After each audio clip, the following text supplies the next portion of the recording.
Hello and welcome. Today we are going to talk about equilibrium.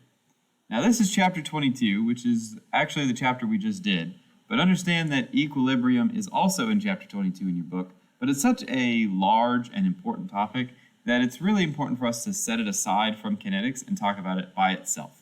So that's what we're going to do. But understand that equilibrium does pull a lot from kinetics. So any sort of information you had from kinetics is definitely going to help you here. Let's dive right in. So, let's talk about what equilibrium is. How do we recognize equilibrium? How can we determine equilibrium? Well, we have two different ways. So, when we're talking about equilibrium, we're going to be categorizing when equilibrium occurs and what equilibrium is on two different scales. One is the macroscopic scale, meaning with our eyeballs. What do we see? Does it look like it's in equilibrium? How do we recognize equilibrium with our eyeballs? We're going to be talking about that. And we're also going to be talking about the submicroscopic, which means like at the particulate level, meaning like atoms and molecules and ions and stuff like that. We're going to be able to recognize when equilibrium occurs and how equilibrium occurs at a microscopic level as well. So two different ways, eyeballs, microscopic level. Now something to keep in mind as we go forward is that all chemical and physical changes are reversible. Think about a physical change, like a really simple one. Let's think about turning solid water into liquid water. If I were to melt liquid or solid water, so melt ice, it becomes water. But can I put it back into ice, or is it stuck like water forever? Well, luckily for us, we can put it back. We can reverse the reaction, and we can go from liquid to solid by freezing it.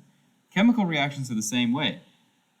So far in the class, we've always just gone from reactants to products, and then it feels like that's it, it's over.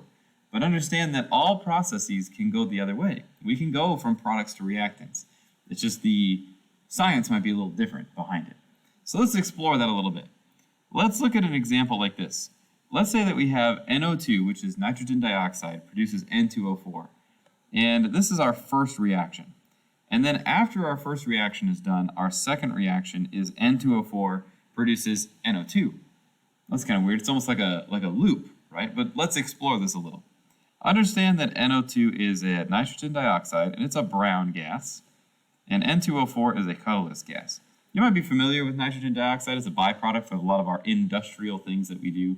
It's this beautiful, smoggy brown color, and it is the reason why we have such lovely smog coverage here in Southern California, just in case you're interested. So, let's ask the question, what happens if we take NO2 and we place it in a closed container? A sealed container, meaning that there's no outside, interference. Okay, so the first thing that's going to happen is that NO2 is going to produce N2O4. So this is the first reaction. And when this happens, let's think about kinetics. Do you think that the beginning of this reaction is going to be really fast or really slow? Well, I'd say it would be pretty fast because I have a lot of NO2 and I'm producing N2O4. But after time, like we learned in kinetics, the rate of the reaction is going to decrease because the concentration of NO2 over time is going to start to decrease. And that means the concentration of N2O4 is starting to increase. And as soon as the concentration of N2O4 gets high enough, what happens? The second reaction kicks off. So after we produce some N2O4, now it's time for the second reaction. And the second reaction is going to start pretty slow at first because our concentration of N2O4 is low. But as NO2 becomes N2O4, the concentration of N2O4 builds and builds and builds. And that reaction starts to speed up because the concentration of N2O4 is increasing. As concentration increases, so too does the rate. So what happens then? Well, then wouldn't you assume that as N2O4 is produced, NO2 is then produced? If you look back on the reaction, if N2O4 produces NO, that's just going to go back around, right? So then it just kind of starts looping in on itself. So this is a loop. NO2 is flowing and making N2O4, which is then building up real big, and then flowing back and making NO2. Building up real big, flowing back. This idea, where we kind of bounce back and forth between reactant and product, back and forth, this is what's called equilibrium. This is this point where the rates are going to eventually start equaling each other, the rate of the reaction, is referred to as dynamic equilibrium. Now there's a couple of fancy words here that we want to break apart. Dynamic means changing, that's all it means. So the opposite of dynamic would be something like not changing, something like static. To say something that's static means that there's no change. But dynamic means that there is a change, right? The NO2 increases and decreases, increases and decreases. The N2O4 decreases and increases. There is a change occur, but it's a balance. That's what equilibrium means. It is a change in motion, but it's a controlled change that's balanced between the two. Okay, so it's very zen in a way. All right, we have a lot of different ways that we can represent this. One of the ways that we can represent this is with a graph that represents amount versus time. I'm going to draw two graphs here. So let's slap one down like this. And on the Y, I'm going to put amount, and on the X, I'm going to put time. And for these two graphs, I'm going to be comparing the amount of both of my substances that are in my equilibrium equation. So I have NO2 and N2O4. And like I said, I'm going to be doing two graphs here, so make sure you give yourself space, for two graphs. Now, let's consider a situation where the reaction works out in such a way that I have more product at the end than I have reactants. This is going to be kind of similar to what we saw in our rate chapter. So remember that the reactant, that's NO2 in this situation, is going to start real high, right? We have a lot of that at the beginning. And then as the reaction goes forward, it starts to decrease kind of like this. I'm going to make my curve a little better than that. Kind of like that. That's better. Now, for N2O4, we are going to start with not really a lot of that. And then as the reaction proceeds, NO2 starts to produce N2O4, which means that eventually our amount starts to increase like this. Now there's a really special point here that I want you to notice. Notice that, it's about here on the graph, there comes to a point where both of these substances, after this point, the amount that they're making is constant. There's no more increase or decrease in the amount of NO2 or N2O4 that's being made. It's just a balance between the two. This point here, this is what's called equilibrium. This is when the amounts are no longer changing. Be careful with the language there. Notice how I did not say the amounts are the same. I'm saying that the amounts are no longer changing. Keep that in mind. So what would that look like to my eyeballs on a macroscopic level? On a macroscopic level, NO2 is that brown gas. So I'd probably have NO2 in a container sealed, and it'd be a dark brown gas. And then it would start to produce N2O4. So the gas would become lighter, and then it probably would become darker again, and then lighter, and then it would stop changing color. It would stay like a light brown, and it would just kind of hang out there for the rest of, however long I have it in the container. And that's how I would recognize that I'm at equilibrium, when there's no longer any visible change in either the product or the reactant. Let's look at another graph where we have more reactant than we do product. We're starting in the same place. NO2's up here. We're going to drop down like this time.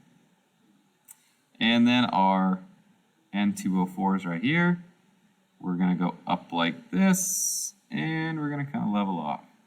I want you to take a second and pause this graph and see where you can identify equilibrium. Kind of use the same knowledge that we used in the first graph and see if you can find it. I'll give you a second to pause and try it out. Did you do it? All right, so hopefully you did pause, and you should find that equilibrium is going to start somewhere around here. I often like to abbreviate equilibrium as EQUIL, so just so you know. Notice again that this is the point where the amounts stop changing. I want you to keep that in mind. They are not equal. The amounts are not equal. I'm going to keep stressing that because it's important. But the amounts and how they change is now constant. The amounts are no longer increasing or decreasing. That's what we would call equilibrium. Now there's another way that we can represent this by using rate. Rate is definitely our tool that is most useful when we're talking about the microscopic level. We're just going to draw one graph on this one. So for this one, we're going to have rate over time. And we're going to keep to the same key. I'm going to use green for NO2, and I'm going to use pink for N2O4. So let's think about it this way. We talked about before when we were describing the reactions that the rate of the first reaction is going to start pretty high, right? Because we have a bunch of concentration of NO2, and then the rate is going to decrease. But if you recall from the previous chapter, the rate's not going to decrease linearly because the rate is different along different parts of the reaction. So that means the rate is going to have a steady decrease, something like this. Now, let's think about the other substance, N2O4. Low rate at first because it has no concentration. As we increase the concentration, the rate starts to climb up. So we're going to have a graph that looks something like this. Now, at what point on this graph do you think equilibrium occurs? I would say, and hopefully you agree with me, that equilibrium is going to occur somewhere right here. At this point, at this time, that's why I keep pointing towards the x-axis, this is now equilibrium. Why is that equilibrium? Because that's when the rates are equal.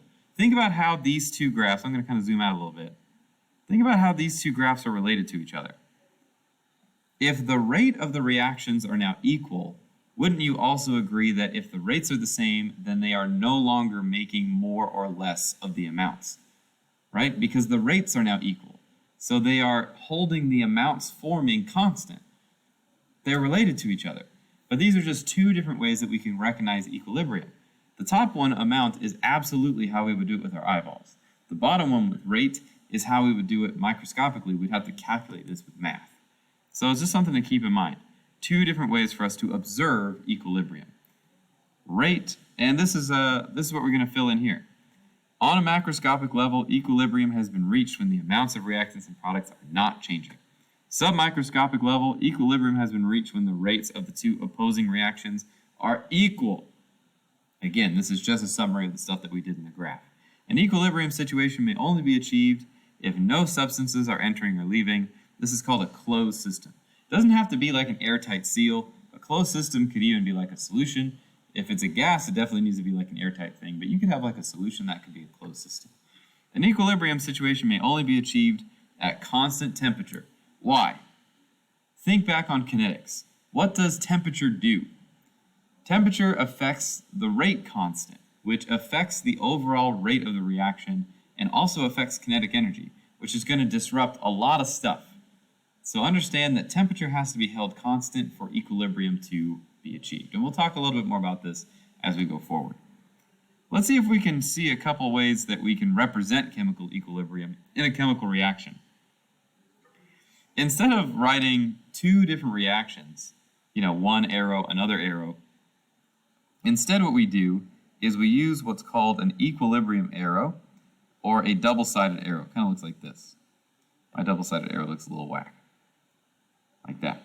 So this reaction implies that each direction of the reaction, both the forward direction and the reverse direction, that's what these blinks are here, are going at equal rates. Now sometimes this arrow isn't balanced. Sometimes the arrow can look like this, where we can have one that looks like that, another that looks like this, or we can have ones where it looks like this, and another one looks like that. And that's telling us that the rate of the forward reaction is greater than the rate of the reverse, or vice versa. So just keep in mind that the top arrow always represents the forward reaction. The bottom arrow represents the reverse. And again, what we're saying is that the rates of these reactions are equal. It's just a cleaner way for us to write the thing that we had before.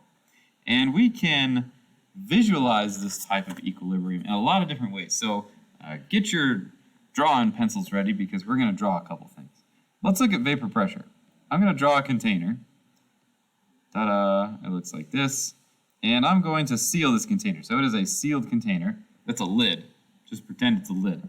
And in that sealed container, I got water, and that water is evaporating. I'll do my evaporation this color.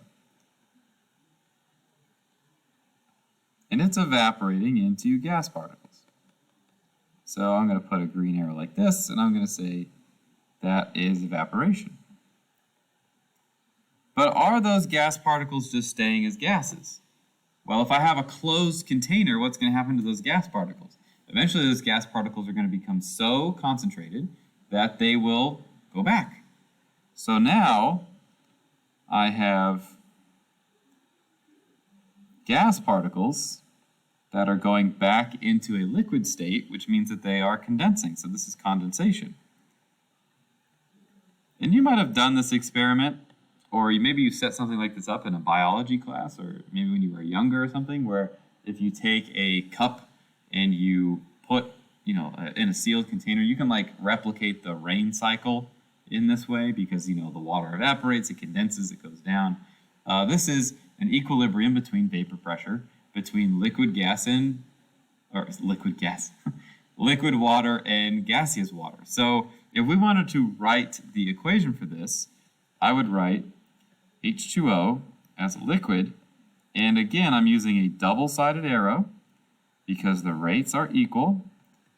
It equals H2O as a gas. So notice that I drew the same number of arrows when I drew my diagram. That wasn't on accident. The rate in which I evaporate is equal to the rate in which I condense. That's how it works. Let's look at another one. What if we're talking about a saturated solution? Let's draw our little box again. And inside our box, we are going to have something else. This time we are going to have, I'm going to draw it in red. I'm going to have solute in here. And remember that the solute is dissolved in water, right? Let's make sure that we draw our water. And when the solute dissolves in water, it's going to dissolve out this way. And it's going to make little solute particles. And this green arrow, this time, represents dissolving. But is that all that's happening? On a macromolecular scale, like with our eyeballs, that's all it looks like, right? It just looks like the salt's sitting there. And then if it's a saturated solution, it won't dissolve anymore. It'll just sit there, like a pile on the bottom. And that's all it looks like. But actually, there's a little bit more excitement happening than you might think. What's also happening is that these particles are going back and reforming onto the solute. So they're actually kind of bouncing back and forth between solid and aqueous. And that's kind of exciting, right? So for our eyes, it doesn't look like anything's changing. But on a molecular scale, the rate of dissolving and the rate of crystallizing, or crystallization, as it's called, crystallizing, there we go. The rate of crystallization and the rate of dissolving are equal. And there's two different ways that this is going to look depending on what we're dissolving. If we have a molecular solute, say for example like sugar, remember that molecular things do not dissociate into ions, but that doesn't mean that they don't dissolve. I mean, we can all prove it to our friends and family that solid sugar dissolves in water. It's pretty easy to prove that. But instead of breaking apart into its ions, it just is dissolved into solution like this. And this is an equilibrium system. We'll talk a little bit more about this later, but understand that this is a system at equilibrium. We are bouncing between solid and aqueous. Now, if we had something that was ionic, let's say for example like NaCl, then this is again at equilibrium, but we now have the ions that are formed in equilibrium. That's just the difference between the two. Let's keep looking. We're almost done. What if we had a gas phase equilibrium? So let's say, for example, that we have N2, so nitrogen reacts with hydrogen. And this is a pretty classic equation. It's going to make us a very important gas, which is called ammonia, 2NH3. But this is an equilibrium system. So as the ammonia starts to increase in concentration, it reacts with the other ammonia around it, and then actually goes back and produces those gases again. And it bounces back and forth like this. Another one is something like SO2, so sulfur dioxide. It reacts with oxygen. And this is going to be in equilibrium to produce SO3, sulfur trioxide, which is a harmful gas for our environment. And it'll kind of bounce back and forth. So as we release sulfur dioxide into the atmosphere, it reacts with the oxygen and produces this harmful gas, sulfur trioxide, and then it kind of bounces back and forth and keeps doing this. So it's like a problem with the, our atmosphere pollution, right? So again, these things happen most of the time in closed systems when they have no way to have any sort of interactions with the outside. So keep that in mind. Now, this is a little bit of a sneak peek for the future, but this also happens when we have things called acids and bases. Understand that acids and bases are just special compounds that react with water in very special ways. Acids produce protons, whereas bases accept protons. We're going to talk about this a little bit more later, but it's kind of like I said, a little bit of a sneak peek. The ones that we're talking about here are an identifier called weak acids and weak bases, which again, we'll talk more about it later, so don't get too confused or nervous right now. But a weak acid, like hydrofluoric acid, is going to react with water. And when you put this hydrofluoric acid in a solution of water, it makes a concentration of H3O plus and F minus. And all of those things are present in solution. All of them are present in solution at the same time as water. So it's not just hydrofluoric acid in there, all those other things are there as well. A base, maybe something like ammonia again, this is a weak base, is going to react with water. It's again going to be in equilibrium. And when it does this, it produces ammonium, the ion, and it produces hydroxide ions. Again, the science behind this we will talk a little bit more about later, but please understand that the key takeaway here is that, again, these ions are all present in solution at the same time. Whew. That's it. That is your little intro to equilibrium. We'll see you next time.